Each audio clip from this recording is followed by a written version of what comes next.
Big Lap Bible. I'm Leah and this is Jordarn and we're the Sandy Travellers. We don't travel full time at the moment, so we are only weekend / part-time travellers. We've done a few trips with a big group of friends and right now we are currently travelling for the night. We just got back from a trip about a month and a bit ago from the Eyre Peninsula.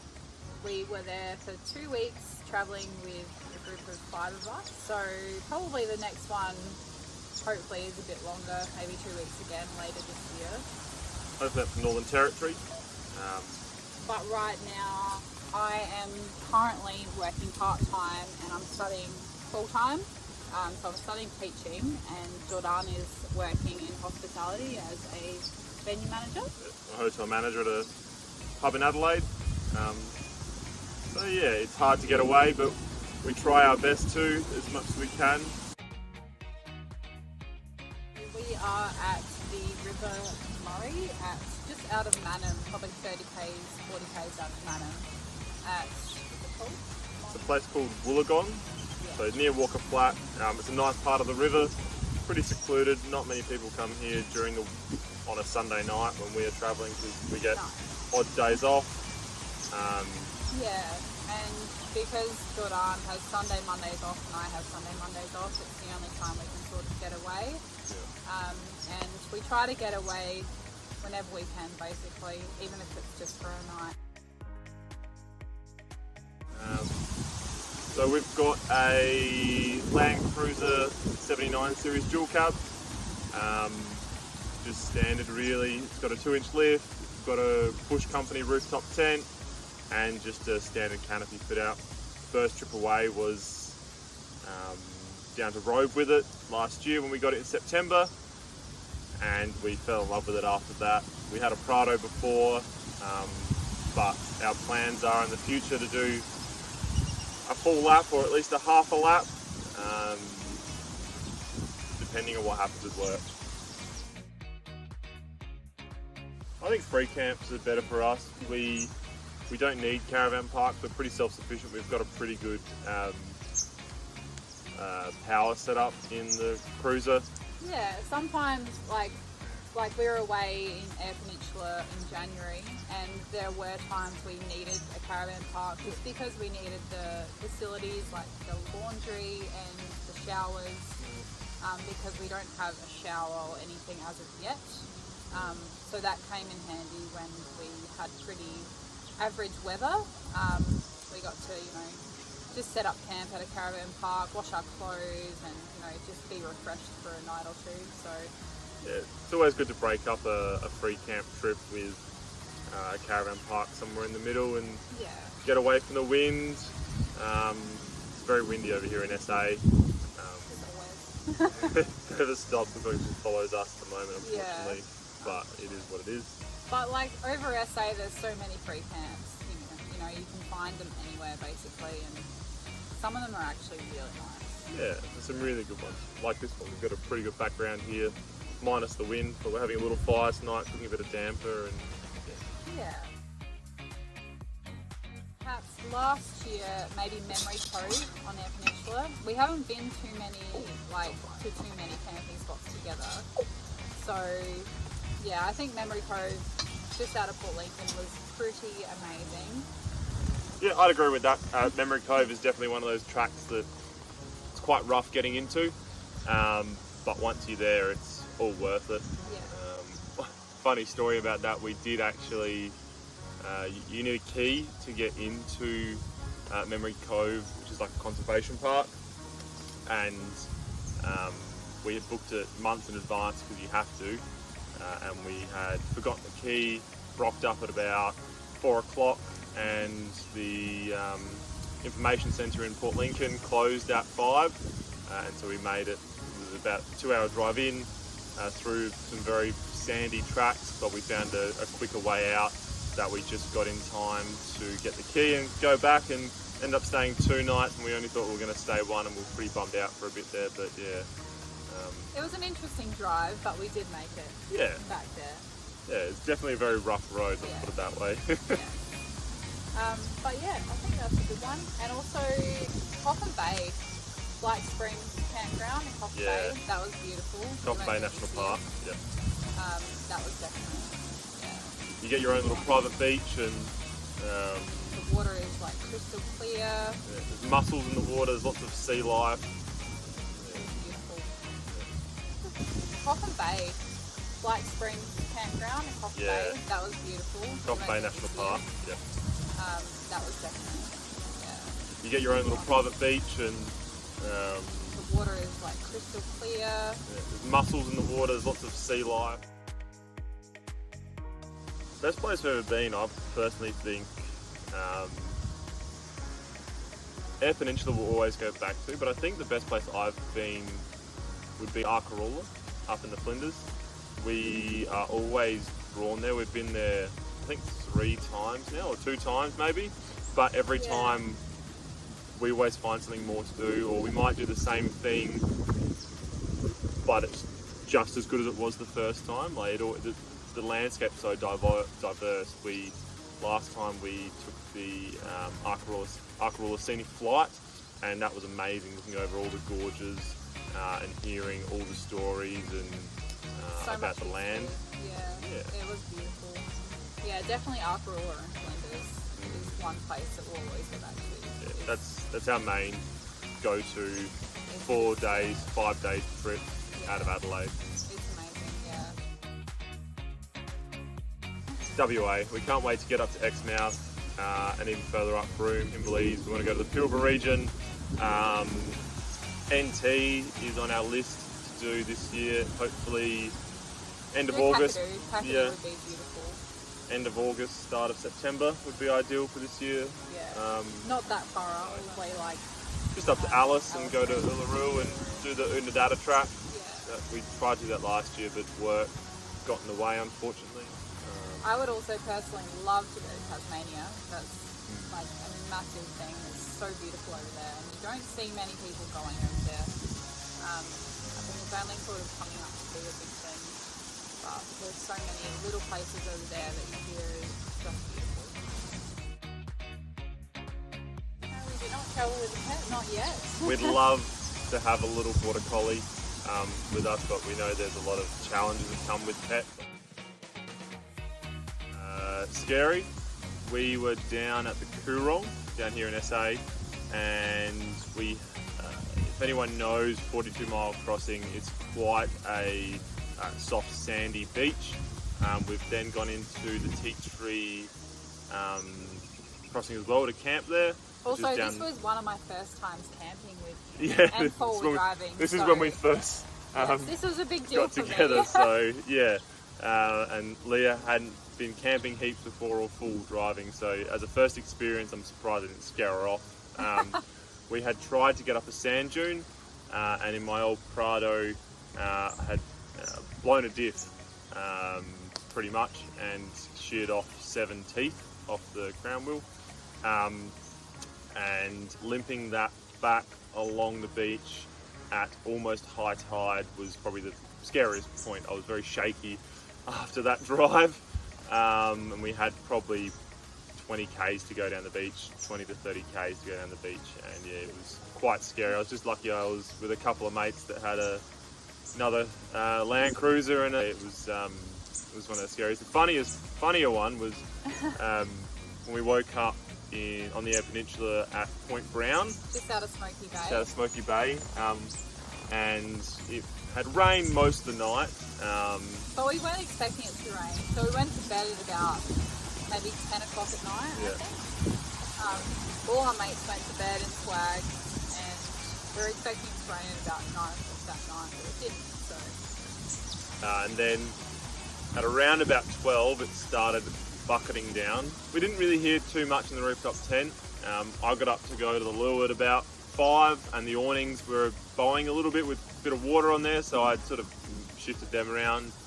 And then at about 6:30, one of our friends that was in a swag started saying, help, and then called out my name, and I looked out the window of the rooftop tent, and all I could see was a basically pool of water they had woken up in. So it ended up being about knee high.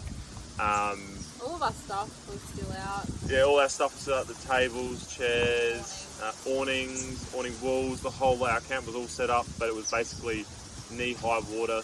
Yeah. I woke up one of my other mates and they were in their swag, didn't even know they were floating. And the only time they got wet is when they opened the swag up and all the water rushed into their swag. So yeah, that was, it was pretty funny. sort of like it wasn't funny at the time, but at the same time, no one was really stressing out too much. No, it was like it was almost like, yeah, it was good. It was, it was a good experience, but that way we're not going to sleep in a further down a hill ever again. Let's put it that way. Yeah, we did pack up pretty quickly though and go and seek refuge at a cafe in Squeaky Bay, so that was nice. Yeah. Sort of dried off a bit, which was good, but it did take us a while to dry it. All the swags. Yeah, swags took probably, I'd say 5 days or 4 to 5 days. They're probably still not dry to this moment. Yeah, and we sort of moved our trip around a little bit. We didn't stay in as many free camps. We ended up staying in Coffin Bay Caravan Park for, I think it was 2 to 3 nights. Yeah, about just that. drying out the mattresses of the other guys. Credit where credit's due for the bush company rooftop tent. That held up really well. Definitely. Did not get a drop of water on the inside, so yeah. Well. My coffee machine. Yeah. So extra. Like he's actually got a full-on blown coffee machine in there with a grinder and everything. So we use air roasted coffee beans, which are absolutely amazing. From Port Lincoln, highly recommend. And yeah, it makes pretty good coffee. Yeah. What about you? Do you have one? Well, now my YETI Stubby holder maybe. They are really good. Yeah, they're pretty good. Don't know what I ever did without them before. You know, standard old stubby holders. We obviously haven't done a big lap. We're not on a big lap, but we plan to save for a lap. Yeah, we plan to save quite a bit. You know, we haven't sat down and looked at budgets yet, but from what most people say, you know, about 20 each is about right to go for a full lap around Australia for a year. Yeah. Obviously, depending on the lifestyle you live as well, and you know, depending if you work. I don't know if we'll work or not. It probably won't work. Really depends. Yeah, we've worked, like we've both worked, we've both travelled overseas before. Yeah. I didn't go to uni. I haven't gone to uni. I will not go to uni. So it's really just been working. So it just needs sort of a holiday and just need to stop and. Yeah. And I mean, once we do our first lap as well, even if it's not a full lap, then we can get a grasp for the future, and if we do a full lap of Australia, and if we do want to work at that point. So yeah, it'll be a good time to get a feel for things, I think. And being a teacher when Eventually. Leah graduates, and being in hospitality, managing a hotel, like it'd be pretty easy to get work, I'm sure, in Australia. I mean, I'll be happy to work hospo anyway. So. Yeah. Probably our trip away when we do go, I would say pretty obvious, probably diesel, probably our biggest expense, especially when you're covering a lot of Ks throughout the day, trying to get through miles. Next would probably be, I don't know, food's a pretty big one as well. Food is big, especially when you're making like full-on meals every night. And we don't skimp on meals. We like to eat a good dinner and a good lunch. And so do our friends as well when we travel with them. We like to eat healthily and we like to eat well, pretty much. And I guess, you know, everyone likes to drink as well, so... Yeah, and alcohol is probably the third one as well. You know, it's, you know, we'll have a couple of beers when we get to camp at night, or we'll have a glass of wine, or whatever it would be. So that, you know, it always adds, everything adds up.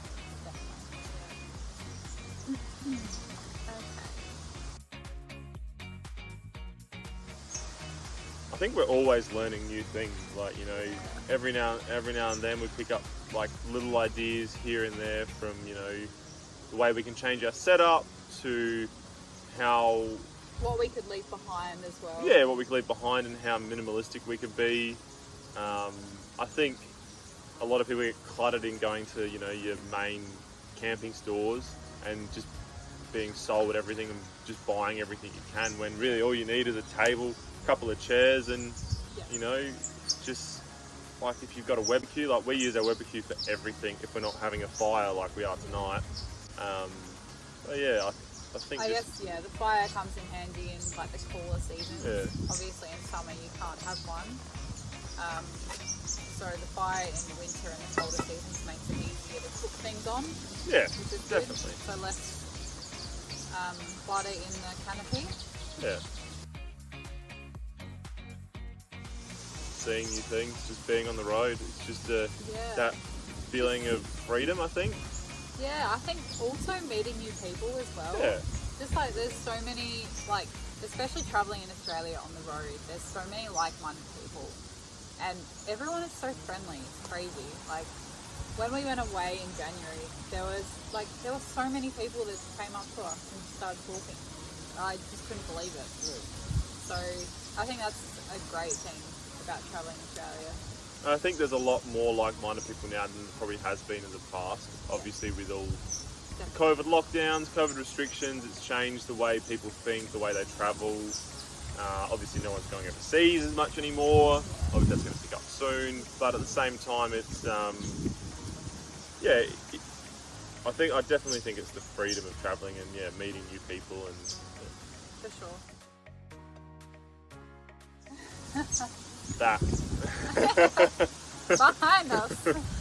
Very expensive piece of machinery. No, I don't know. I think the biggest splurges we have is when we go out for dinner. Like when we come to a town, we'll go out for a nice dinner and a couple of drinks, you know, and we like to enjoy ourselves when we go out for dinner. Or, it doesn't happen often. Going to like a beachside town or like somewhere, you know, obviously in like the Flinders or something, and there's like a gift store or a surf shop. It's always nice to buy something from the town you go to, just to have something to remember it by. I think it's like the same if you go overseas and you buy souvenirs over there. It's basically the same thing. Yeah.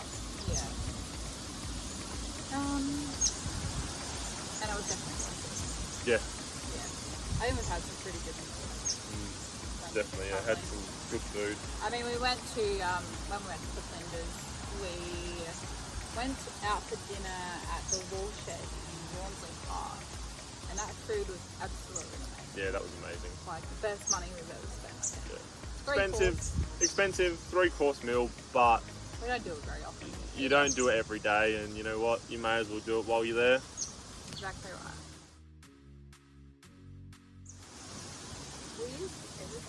We pretty much use everything, yeah. There's nothing we've bought lately because I've camped quite a lot, you know, over the last probably 7 years since I've been out of school, and there's a lot of stuff you don't need, and I've sort of got rid of that and just kept the stuff we do need, and I don't think we use everything pretty much. Yeah, and we don't have that much. Honestly, it wasn't too bad for us. Didn't affect us too much. I think lockdown for us. Compared to other people. Yeah, like if you were in obviously New South Wales or if you're in Victoria, it's a bit different. Like they obviously got locked down for a lot longer than we did. We only got locked down for, I don't know, a couple months, but even then I was still working full time. Yeah. So it didn't really feel like out of the ordinary for me. I just went home at night and then went to work. Yeah. Travel. I still had a job to go back to. And Leah had uni to do and a job to go back to. And we still, when we were slowly coming out of lockdown, we were able to travel. So we got away and used, like sort of like we're doing tonight. We did a couple day trips here and there because, you know, sometimes we have reduced work hours or so on. So yeah. I think just getting out there and exploring something you haven't done before. So let it be going to a new campsite. We'd normally stay at Walker Flat. We've stayed at another campsite just down the road. Yeah, and it's just take the same. A chance. I mean, don't overthink things and just do it. May as well. What else are you going to be doing? You're sitting at home. And like we've said before as well, like come up 3 times now, but just take a chair, a swag or a tent and just go enjoy yourself. Yeah, a quick barbecue, you know, you don't need much. Couple of drinks. Yeah, and just water. look at the weather. Yeah, make sure you look at the weather. Don't go when it's like rain forecast and, you know, 50 km/h winds. Yeah. Don't do that. Well, thank you. Thanks. Bye.